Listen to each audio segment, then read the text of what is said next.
India's foreign relations and the course of history. As examples show, national interest is that which is based on the perception of the government of the day.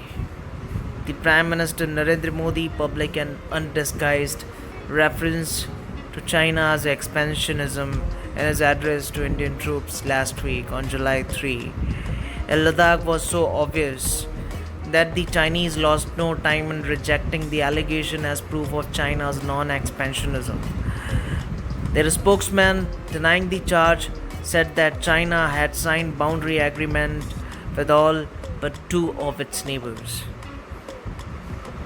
China has demarcated boundary with 12 of its 14 neighboring countries through its peaceful negotiations, turning land borders into bonds of friendly cooperation. Down memory lane, Mr. Modi's deliberate and no doubt well thought out speech does raise a question in one's mind. Did he realize China's expansionism only after what has happened in eastern Ladakh in recent weeks? Or has he had such thoughts about China all along and decide to give expression to them only now? One can expect that Mr. Modi have had the measure of China President Xi Jinping during his many meetings with him over the years. The Prime Minister's talk of Chinese expansionism reminds me of what Mrs. Indira Gandhi told me more than once during the time I served in her Prime Minister's office. She said, I can think of a time down the road in future when we might have normal peaceful relations with Pakistan, but never with China because China basically is an expansionist power. She distrusted China as she did other countries, including the Soviet Union. She purely did not trust Pakistan. Perhaps her basic approach in foreign policy was that in international relations there is no such thing as trust. US President Ronald Reagan talked of trust but verify. Mrs. Gandhi's approach seemed to be verify and still not trust. Now come to Nehru, China and Kashmir. Jawaharlal Nehru, on the other hand, had convinced himself that China will not attack India. His defense minister V.K. Krishna Menon likely played a big part in inclining Nehru towards this conviction. Regrettably, none of his advisers cautioned him against this miscalculation. Most of them had no experience in foreign relations. Nehru was not guided by any ideological considerations. Yes, he dreamt of India and him playing a big role on the world stage and believed that China could be a partner in that endeavor. Even the present government sees India as acting Vishwaguru. Whatever his reasons, there is no doubt that his China policy was hugely faulty. It would be healthy for all of us admirers of Nehru, a rapidly dwindling tribe, including the Indian National Congress Party, to acknowledge this. But Nehru did not commit any Himalayan blunder in Kashmir. When a ceasefire was called for in January 1949, it was not because he was pacifist by nature or that he trusted the United Nations or any other party to label Pakistan as aggressor and persuade it to vacate the aggression. By that time, he had seen enough of British duplicity and America's leaving the lead on the Kashmir issue to the British.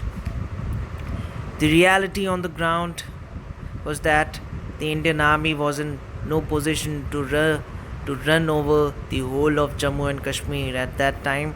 This has been definitively, conclusively brought out by respective scholars as well as in the official history of the war published by the Defense Ministry several years later after thorough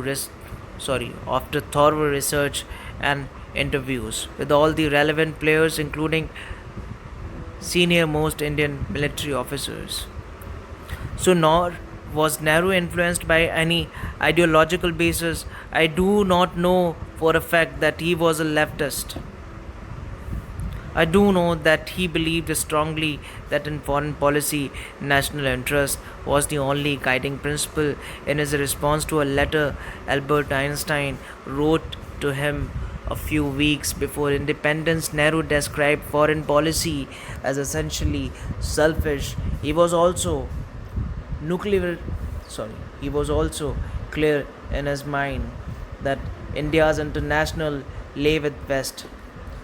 India needed technology and other assistance, which he was convinced could be obtained only from America. The Soviets, he believed, were of no use in this matter. It was only after the Americans mili- concluded the military agreement with Pakistan and started giving it massive quantities of arms that Nehru began looking to the Soviet Union. The mistakes and even the blunder over China that he committed were caused by wrong assessment and not due to any ideological factors. Now come to handling Pakistan. Mrs. Gandhi had been similarly accused of being naive and too trusting when she allowed Pakistan's 90,000 prisoners of war to return to their country without getting anything in return. Nobody is mentioning what she could have asked as quid pro quo. Should she should she have asked Pakistan to vacate all the territory it had occupied in Jammu and Kashmir, and for how long should she have kept the prisoner of wars prisoners of war in our country until Pakistan returned our territory again at Shimla? Nobody could state with conviction if she really believed that Pakistan Zulfikar Ali Bhutto would live up to his commitment, oral as it was, to transform the ceasefire line into an international border. And if Bhutto did give such promise, which Pakistan denies and implemented it, would be Indian Parliament have accepted it? Today's ruling party wanted reclaim by what means has not been clarified.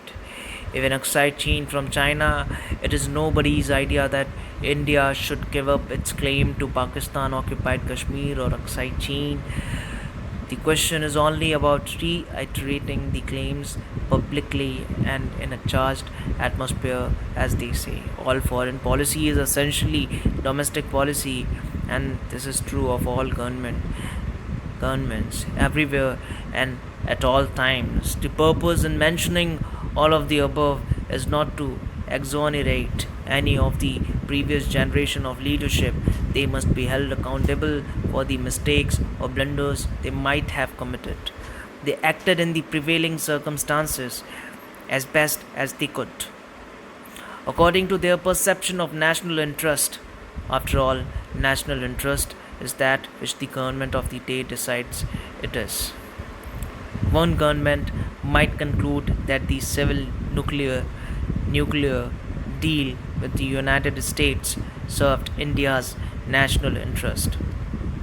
Some other party, or even the same party but at another time and in different circumstances, may think otherwise. By the same token, Mr. Modi, in the conduct of India's foreign policy, surely does not allow the extraneous consideration to influence his thinking, and is basing his approach by what he perceives as furthering our national interest. History will pronounce its analysis in due course. Thank you.